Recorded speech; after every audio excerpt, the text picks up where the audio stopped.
بسم اللہ الرحمن الرحیم۔ السلام علیکم۔ میرا نام عبداللہ ہے، سب مجھے عبدل کہہ کر پکارتے تھے۔ میری عمر 40 سال ہے۔ میرے گھر میں ایک بہن، میں، ابا اور اماں رہتی تھی۔ میرے ابا عام سے ہیڈ کلرک کی نوکری کرتے تھے، جس کی بنا پر ابا نے ہم دونوں بہن بھائی کو پڑھایا لکھایا اور معاشرے میں رہنے کے لائق بنائے۔ میری اماں اچھی بیوی اور ایک اچھی ماں ثابت ہوئی۔ اماں کو شروع سے مجھے حافظ بنانے کا بہت شوق تھا، مگر ابا کا کہنا تھا جو میں چاہوں، کیونکہ قرآن مجید کو اٹھانا جتنا مشکل ہے، اس سے کئی زیادہ اس کو سنبھالے رکھنا مشکل ہے۔ لیکن میری اماں کی ایک ہی ضد تھی کہ وہ مجھے حافظ قرآن بنائیں گی۔ بچپن سے جب بچوں کے اماں ابا صبح فجر کے لیے نہیں اٹھاتے کہ کہیں ان کی نیند نہ خراب ہو جائے، ابھی چھوٹے ہیں، بڑے ہوں گے تو پڑھ لیں گے، تب سے اماں ابا مجھے مار مار کر مسجد بھیجا کرتے تھے تاکہ مجھ میں قرآن پاک پڑھنے کا جنون آ جائے، اور 5 وقت کی نماز کے بغیر میں قرآن حفظ نہیں کر پاتا۔ بچپن میں اماں ابا کا اتنا خوف تھا کہ کبھی کسی لڑکی کی طرف آنکھ اٹھا کر نہیں دیکھا تھا، الٹا سب سے تمیز سے بات کرنے کے ساتھ ساتھ ہمیشہ نظریں جھکا کر بات کرنا ہی سیکھا تھا۔ ایک روز میں اسکول میں گیا تو وہاں بہت سی لڑکیاں تھیں۔ مجھے پیاس کا احساس ہوا تو میں پانی پینے کی غرض سے الیکٹرک کولر کے پاس چلا گیا۔ پانی پی رہا تھا کہ بڑی کلاس کی 2-3 لڑکیاں آئیں اور مجھ سے ٹکر ہو گئی اور سارا پانی ان کے یونیفارم پر گر گیا۔ ان میں سے ایک لڑکی نے آؤ دیکھا نہ تاؤ میرے چہرے پر تھپڑ رسید کر دیا۔ مجھے بہت غصہ آیا۔ میں سیدھا ایڈمن آفس آ گیا اور ان لڑکیوں کو کافی ڈانٹ پڑوائی۔ ان کو ڈانٹ پڑوانے کے بعد میں کافی مطمئن تھا۔ گھر آیا تو عادتاً امی کو ساری کہانی بتا دی، لیکن حیرت کی انتہا نہ رہی جب اماں مجھ سے خفا ہو گئی۔ میں نے جب اماں سے پوچھا کہ وہ مجھ سے خفا کیوں ہے، میری تو کوئی غلطی بھی نہیں تھی، تب اماں نے سمجھایا کہ معاف کرنا بدلہ لینے سے زیادہ بہتر ہے۔ اس روز مجھے احساس ہوا کہ سچ میں بدلہ لینے سے میں بڑا نہیں بنا، بلکہ اگر معاف کر دیتا تو بڑا بن جاتا۔ 5 جماعت پڑھنے کے بعد اماں نے اسکول سے ہٹا کر مدرسے ڈال دیا، مگر وہاں ایک ایسا حیرت انگیز واقعہ ہوا کہ میری روح کانپ گئی۔ مدرسے میں جہاں لوگ اللہ کا نام لینے آتے ہیں تاکہ اپنے گناہ مٹا سکیں، وہاں ہر چیز عام تھی۔ رشوت دے کر بچوں اور بچیوں کو زیادتی کا نشانہ بنانا تک سب عام تھا۔ میرا تو جیسے بھروسہ اٹھ سا گیا۔ میں نے اماں کو گھر آ کر بتایا تو اماں نے جھٹ سے مدرسے سے مجھے ہٹا لیا اور گھر قرآن پاک پڑھانے لگی۔ اماں ہر روز سختی سے مجھے قرآن پاک کی تعلیم دیتی اور 3 سال کے عرصہ میں اماں نے نہ صرف مجھے قرآن پاک حفظ کروایا بلکہ اس کا ترجمہ تفسیر بھی کروائی۔ ترجمہ کرنے کے بعد تو جیسے میں پہلے جیسا انسان رہا ہی نہیں تھا۔ اب تو غصہ جیسے ختم ہو گیا تھا۔ ہر ایک سے تمیز سے نظریں جھکا کر بات کرنا میری ذات کا اہم حصہ بن گیا۔ اب میں بات بات پر لڑنے کی بجائے سب کو معاف کر دیتا تھا، حالات کے مطابق خود کو انہی حالات میں ڈھال لیتا تھا۔ اماں نے اگر اچھی تربیت میں اپنا حصہ ڈالا تھا تو ابا نے بھی میری کافی مدد کی تھی، مجھے نرم دل، پرسکون اور نیک انسان بنا دیا تھا۔ میں 5 وقت کی نماز پڑھا کرتا تھا۔ پھر جب اسکول چھوٹا اور کالج آیا، بوائز کالج میں پڑھنے کے باوجود مجھ میں ایسی کوئی گندی عادت پیدا نہ ہوئی تھی جو اسلام میں حرام ہو۔ لڑکے لڑکیوں سے دوستی کرتے، کئی بار بہت سی لڑکیوں نے خود سے دوستی کا ہاتھ بڑھایا، مگر میں نے کبھی پہل نہیں کی۔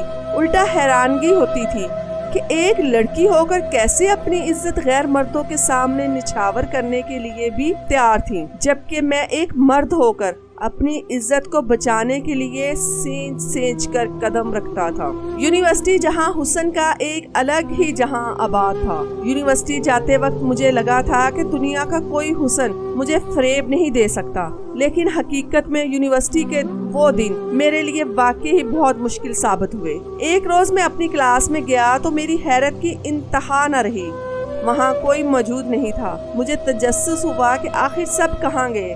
بہرحال میں خاموشی سے اپنی جگہ بیٹھ کر اپنی کتاب پر نظریں رکھے بیٹھ گیا۔ جب کچھ دیر بعد 3-4 لڑکیاں کمرے میں داخل ہوئیں۔ وہ بلا کی خوبصورت تھی مگر نازیبا لباس پہنے خود کی نمائش کرتی مجھے سخت زہر لگی۔ میں نے ایک نظر ڈال کر ہٹا لی۔ جان تو اس وقت نکلی جب وہ تینوں میرے سر پر آ کر کھڑی ہو گئی اور مجھے غور سے دیکھنے لگی۔ میں نے سوالیہ نظروں سے ان کی طرف دیکھا تو وہ چہرے پر شاطرانہ مسکراہٹ سجا کر میری طرف دیکھے جا رہی تھی۔ ان میں سے ایک لڑکی میری دائیں طرف آئی اور دوسری میری بائیں طرف۔ میں حیرت سے سب کچھ دیکھ رہا تھا۔ میری جان لبوں پر آ گئی جب دونوں لڑکیوں نے میرے دونوں بازو سختی سے جکڑ دیے اور ان میں سے ایک لڑکی مجھ پر جھک کر ایسے ظاہر کرنے لگی جیسے ہم دونوں میں کوئی تعلقات ہیں۔ ابھی کچھ دیر ایسے گزری تھی کہ ایک لڑکی نے جھٹ سے اپنا فون نکال کر میری تصاویر بنانا شروع کر دی۔ ان سب میں بکھلا کر رہ گیا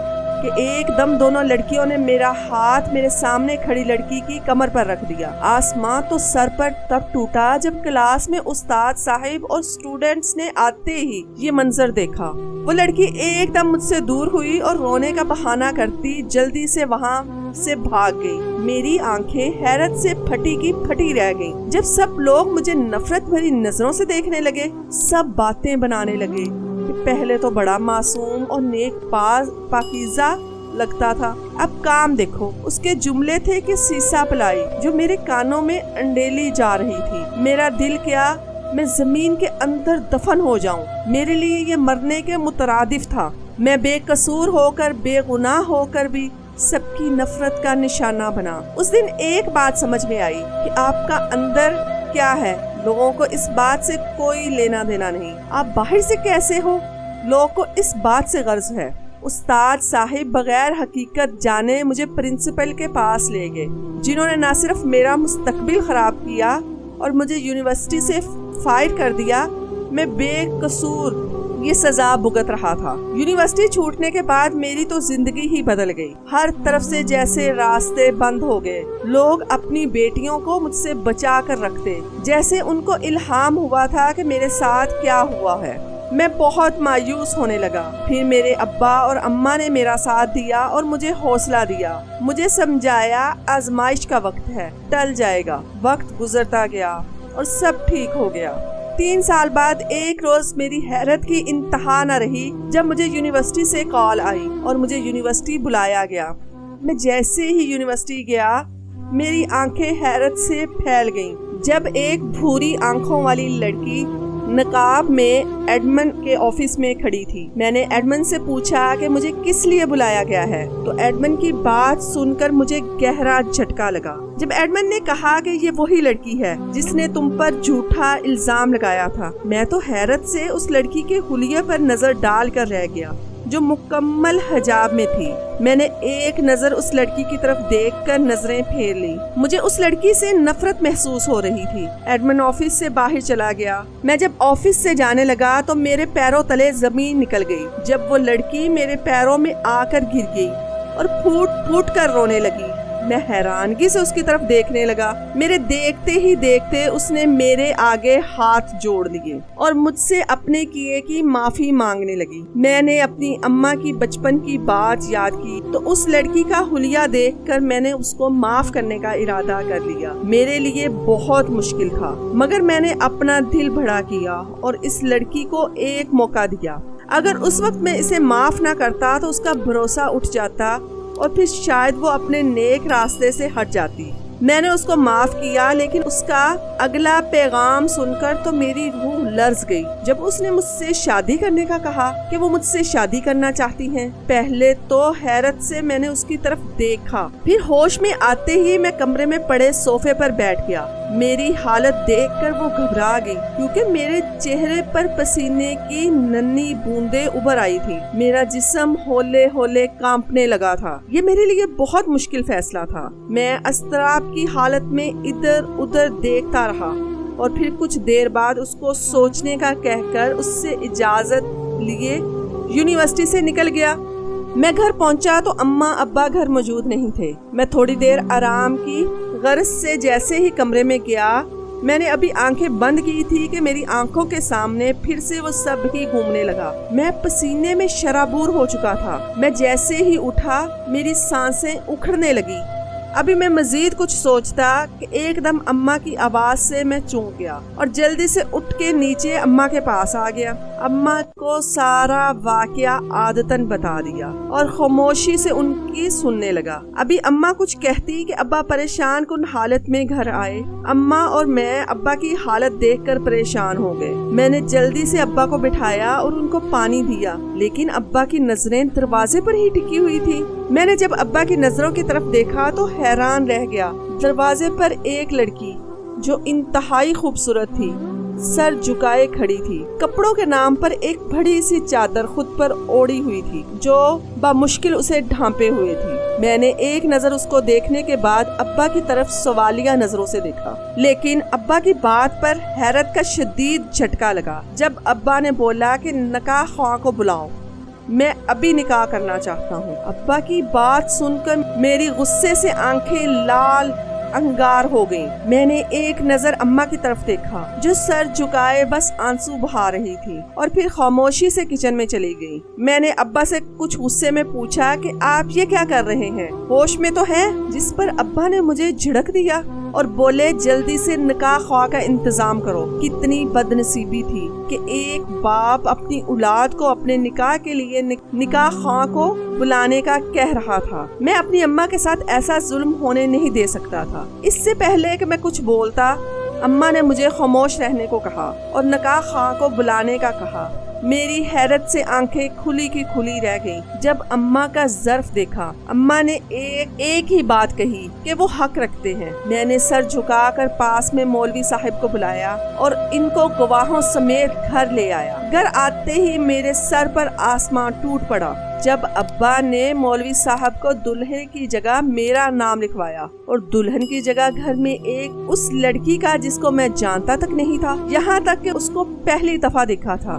میری اماں تو حیرانگی سے ابا کو دیکھنے لگی، جنہوں نے اشارے سے اماں کو اس لڑکی کو تیار کرنے کا بولا۔ اماں سر جھکاتی جلدی سے اس لڑکی کو تیار کر لائی۔ میں نے ابا کو انکار کرنا چاہا مگر ابا نے میری ایک نہ سنی۔ میں غصے میں اماں کا انتظار کرنے لگا جو اس لڑکی کو لیے کب سے کمرے میں بند تھی۔ میں غصے سے بے قابو ہوتا جا رہا تھا جب ایک دم اماں اس لڑکی کے ہمراہ نیچے آئیں، لیکن اب کی بات اس لڑکی کے چہرے پر بڑا سا گھونگھٹ تھا۔ لڑکی کے آتے ہی مولوی صاحب نے نکاح پڑھانا شروع کیا۔ میرا دل کیا کہ میں انکار کر دوں مگر ابا نے دھمکی ایسی دی تھی کہ انکار کا کوئی جواز ہی نہیں پیدا ہوتا تھا۔ نکاح ہو چکا تھا۔ ابا نے میری سنے بغیر میرا نکاح کر دیا۔ لڑکی کو کمرے میں پہنچایا گیا تو میں غصے سے گھر سے باہر چلا گیا۔ رات باہر گزارنے کے بعد جب صبح گھر میں لوٹا تو میرے پیروں تلے زمین نکل گئی جب ابا غصے سے ادھر ادھر چکر لگاتے شاید میرا ہی انتظار کر رہے تھے۔ میں خاموشی سے گھر کے اندر داخل ہوا اور عادتاً سب کو بلند آواز میں سلام کیا۔ اماں کو نظروں نے تلاش کرنا چاہا تو وہ کچن میں تھی، لیکن کچن میں آج ان کے ساتھ ایک اور چہرہ تھا جو ہلکے سے میک اپ میں کوئی حور پری لگ رہی تھی۔ میں اس قدر اپنی بیوی کو دیکھنے میں مگن تھا کہ ابا کی آواز سنائی ہی نہ دی۔ ہوش تو تب آیا جب ابا نے جوتا میری کمر پر مارا۔ میں ایک دم چونک گیا اور حیرت سے ابا کو دیکھنے لگا۔ ابا نے غصے سے مجھے گھر سے نکل جانے کو کہا، لیکن اب تو مجھے اور بھی غصہ آنے لگا تھا۔ تبھی زندگی میں پہلی بار ابا سے بلند آواز میں بات کی اور ان کو یاد کروایا کہ انہوں نے زبردستی میرا رشتہ نہ جانے کس لڑکی سے کر دیا ہے۔ لیکن ابا نے جو بتایا میرے سر پر آسمان ٹوٹ پڑا جب ابا نے کہا کہ یہ میری جگری دوست کی بیٹی ہے اور یہ اپنی جان ریڈ لائٹ ایریا سے بچا کر نکلی ہے۔ میری تو آنکھیں حیرت سے پھیل گئیں کہ ابا نے میرا نکاح ایک طوائف سے کر دیا۔ ابا نے میرا نکاح زبردستی ایک طوائف سے کر دیا جبکہ میں 5 وقت کا نمازی تھا۔ اب تو میں نے سوچ لیا تھا شادی کے بعد اس ناپاک عورت پر ظلم کروں گا۔ میرا سارا دن ذہن کام کرنا چھوڑ گیا، کان سائیں سائیں کرنے لگے تھے۔ رات ہوئی تو میں کمرے میں گیا، لیکن وہاں اس لڑکی کو دیکھ کر میری شریانیں پھٹنے لگی تھی۔ شادی کی دوسری رات میں نے اس کا چہرہ تک نہ دیکھا اور کمرے سے باہر نکال دیا اور خود بیڈ پر لیٹ گیا۔ 2 راتوں سے جاگا ہوا تھا۔ تو پتہ ہی نہیں چلا کہ کب سو گیا۔ صبح اٹھا تو حیرت کی انتہا نہ رہی۔ جب زمین پر نظر پڑی وہ لڑکی زمین پر سوئی ہوئی تھی۔ مجھے ایک پل کے لیے اس لڑکی پر ترس آیا، مگر پھر اس کا طوائف ہونا میری ساری نرمی پر پانی پھیر گیا۔ میں غصے میں اٹھا اور فریش ہونے چلا گیا۔ واپس آیا تو وہ کمرے میں موجود نہیں تھی۔ مجھے حیرت ہوئی کہ وہ اتنی جلدی کہاں چلی گئی۔ میں نیچے آیا تو وہ اماں کے ساتھ کچن میں کام کر رہی تھی۔ اماں ایک جگہ بیٹھی اسے ہدایت کر رہی تھی۔ میں ناشتے کی میز پر آیا تو اس لڑکی نے میرے آگے ناشتہ لگایا۔ مجھے ایک پل کو خوشی محسوس ہوئی کہ میری ملکیت کو میری کتنی فکر ہے، مگر پھر ذہن میں اس کا طوائف والا روپ سوچ کر میری روح تک کانپ گئی۔ میں نے غصے سے ناشتہ پیچھے کیا اور اٹھ کر گھر سے چلا گیا۔ کئی دن ایسے ہی گزر گئے۔ میں اس لڑکی پر ظلم کرتا رہا اور وہ خاموشی سے سہتی رہی۔ اب تو جیسے مجھے اس کی عادت ہونے لگی تھی۔ ایک روز میں کام سے شہر سے باہر گیا۔ واپس آیا تو حیرت کی انتہا نہ رہی جب مجھے گھر میں وہ لڑکی نظر نہ آئی۔ میں نے حیرانگی سے ادھر ادھر دیکھا تو گھر پر سوائے اماں کے کوئی موجود نہیں تھا۔ میں نے اماں سے پوچھنا چاہا مگر مارے شرمندگی کے کچھ بھی نہ پوچھ سکا۔ سیدھا کمرے میں چلا گیا۔ دن سے شام اور شام سے رات ہو گئی۔ اب تو وہ مجھے کسی نشے کی طرح یاد آنے لگی تھی۔ میری حیرت کی انتہا نہ رہی یہ سوچ کر کہ وہ مجھے اتنی یاد کیوں آ رہی ہے۔ میں تھک کر اپنی اماں کے پاس گیا اور ان سے جا کر اپنی بیوی کے بارے میں پوچھا۔ میری بات پر اماں مجھے گھورنے لگی اور تبھی ابا نے میرے سر پر بم پھوڑا جب ابا نے بولا کہ وہ جہاں سے آئی تھی وہاں ہی واپس چلی۔ کم سے کم اس ذلت بھری زندگی سے تو وہ زندگی ہی بہتر تھی۔ اماں نے میری طرف ملامتی نظروں سے دیکھا۔ اماں کے دیکھنے پر میرا گھڑوں پانی ڈوب مرنے کا دل کر رہا تھا۔ میں نے آنسو بھری آنکھوں سے ابا کی طرف دیکھا اور ان سے اس جگہ کا پتہ پوچھا جہاں میری بیوی تھی، لیکن ابا نے انکار کر دیا۔ میں نے ابا سے بولا کہ میں اپنے کیے پر شرمندہ ہوں، میں اس سے معافی مانگ لوں گا۔ تو ابا نے مجھے کہا کہ معافی غلطیوں کی ہوتی ہے، گناہوں کا کفارہ ہوتا ہے۔ میں نے سوالیہ نظروں سے ابا کی طرف دیکھا جب ابا نے بولا کہ اس لڑکی نے جس قدر تکلیف جھیلی ہے میں اندازہ بھی نہیں لگا سکتا تھا۔ میں نے ابا کو دیکھا تو انہوں نے مجھے بتانا شروع کیا کہ آخر میری بیوی اس جگہ پہنچی کیسے۔ میرے پیروں تلے زمین نکل گئی جب مجھے پتا چلا کہ ابا کے دوست جو ابا کے ساتھ پڑھتے تھے انہوں نے پیسوں کی ضرورت کے لیے اپنی جوان بیٹی کو ایسی جگہ بیچا جہاں سے وہ چاہ کر بھی واپس نہیں آ سکتی تھی۔ وہاں اس پر اس قدر ظلم ڈھائے وہ بالکل بھی بیان نہیں کیے جا سکتے۔ میں اپنے کیے پر بہت شرمندہ تھا۔ اس معصوم لڑکی نے جو سہا وہ کوئی بھی برداشت نہیں کر سکتا تھا۔ پھر سے اس جگہ اس کا جانا میرے لیے مرنے کے مترادف تھا۔ میرا دل کیا کہ زمین کھل جائے اور میں اندر دفن ہو جاؤں۔ مجھے احساس ہی نہیں ہوا کہ کب میری آنکھوں سے آنسو بہ رہے تھے۔ میں نے حیرت سے اپنی آنکھوں کو صاف کیا اور ابا سے پھر اس جگہ کا پتہ پوچھا، لیکن ابا نے بتانے سے صاف انکار کر دیا۔ میں تھکے ہارے جواری کی طرح اپنے کمرے کی طرف لوٹ گیا اور ساری رات رو کر گزار دی۔ اگلے کئی روز میری یہی حالت رہی، مگر میں نے ہمت نہ ہاری اور میں اپنے رب کے حضور سجدہ گیر ہو گیا۔ جو مجھ سے خطا ہوئی اس کی معافی اتنی آسان نہیں تھی۔ میں ہر روز وقت پر نماز پڑھتا، پھر بھی میرے دل کو کسی صورت سکون نہیں مل رہا تھا۔ جب کسی معصوم کا دل دکھایا ہو تو سکون قلب کہاں ملتا ہے؟ 2 سال میں ایسے ہی در بدر کی ٹھوکریں کھاتا رہا، لیکن کہیں بھی سکون نہیں ملا تھا۔ ہر جگہ تلاش کرنے کے بعد بھی مجھے وہ لڑکی نہیں ملی۔ اب تو میں تھکنے لگا تھا۔ آزمائش تھی جو ختم ہونے کا نام ہی نہیں لے رہی تھی۔ اسی دوران یونیورسٹی کی وہی لڑکی دوبارہ سے میرے گھر اپنا رشتہ لے کر آئی، مگر میں نے صاف انکار کر دیا، یہ کہہ کر کہ میں شادی شدہ ہوں۔ ایک روز میں نماز پڑھ کر جب میری حیرت سے آنکھیں کھلی کی کھلی رہ گئی جب 2 سال پہلے والا منظر میرے سامنے دوبارہ دہرایا جا رہا تھا۔ میری بیوی میری اماں کے ساتھ کچن میں کھڑے ہو کر ناشتہ بنا رہی تھی اور ابا ایک طرف بیٹھے اخبار پڑھ رہے تھے۔ لیکن ایک بات جس پر میں نے غور کیا وہ یہ تھی کہ میری بیوی نے ایک بار بھی میری طرف نہیں دیکھا تھا۔ میں تو حیران تھا کہ اس کا رویہ لیکن یہ سوچ کر مسکرا دیا کہ وہ مجھ سے ناراض ہے اور اس کی ناراضگی بجا ہے۔ سارا دن وہ اماں کے ساتھ کام میں لگی رہی۔ رات کے وقت جب میں کمرے میں آیا تو تبھی میری نظر ایک ایسی چیز پر پڑی کہ میں سجدے میں گر گیا اور پھوٹ پھوٹ کر رو دیا، کیونکہ میری بیوی حجاب باندھے نماز پڑھ کر رو رو کر دعا گو تھی۔ میں نے اس کے نیک اور صاف دل کو کس قدر تکلیف دی تھی یہ کوئی نہیں جانتا تھا۔ اللہ اپنے حقوق تو معاف کر دیتا ہے مگر بندوں کے حقوق معاف نہیں کرتا۔ میں اس کی دعا مانگتے ہی اس کے قدموں میں گر گیا اور اس سے معافی مانگنے لگا، لیکن اس نے معاف کرنے کی جگہ جو کہا میری روح لرز گئی۔ جب اس نے کہا کہ وہ میرے ابا سے اس وقت ملی تھی جب اس کی مدد کے لیے کوئی بھی موجود نہیں تھا جو اسے اس دلدل سے نکال سکے، لیکن جس وقت وہ چوراہے میں کھڑی اپنی جان دینے کو تیار تھی تب ابا نے اسے بچا لیا اور اس سے پوری بات پوچھی۔ تب ابا نے اس کو تسلی دی کہ میں اس کا ہاتھ تھام لوں گا، جس کے سہارے وہ بھی ہمارے گھر چلی آئی، لیکن میری ناانصافی، میرا ظلم دیکھ کر وہ بکھر گئی تھی۔ ایک روز جب وہ میرے ظلم برداشت کر کر کے تھک چکی تھی تب اس نے فیصلہ کیا کہ وہ رہے گی تو میرے نکاح میں، لیکن وہ یہاں سے چلی جائے گی، اور اس سب میں ابا نے اس کی مدد کی اور اسے ایک یتیم خانے میں پہنچا دیا۔ وہاں وہ نوکری بھی کرتی تھی اور وہاں بھی رہتی تھی۔ 2 سال ابا نے وہاں اس کا خیال رکھا، اور اب جب ابا کو لگا کہ میں سیدھے راستے پر آ گیا ہوں تب جا کر وہ میری بیوی کو گھر واپس لے کر آئے۔ میں یہ سب سن کر اللہ کے حضور ایک بار پھر سجدے میں گر گیا اور اس رب العالمین کا لاکھ مرتبہ شکر ادا کیا جس نے مجھے ہدایت دی اور جو غلطی مجھ سے ہوئی اسے سدھارنے کا موقع دیا۔ یہ تو بات حقیقت ہے کہ رب العالمین اسے ہی آزماتا ہے جس کو اپنی دی گئی آزمائش کے قابل سمجھتا ہے۔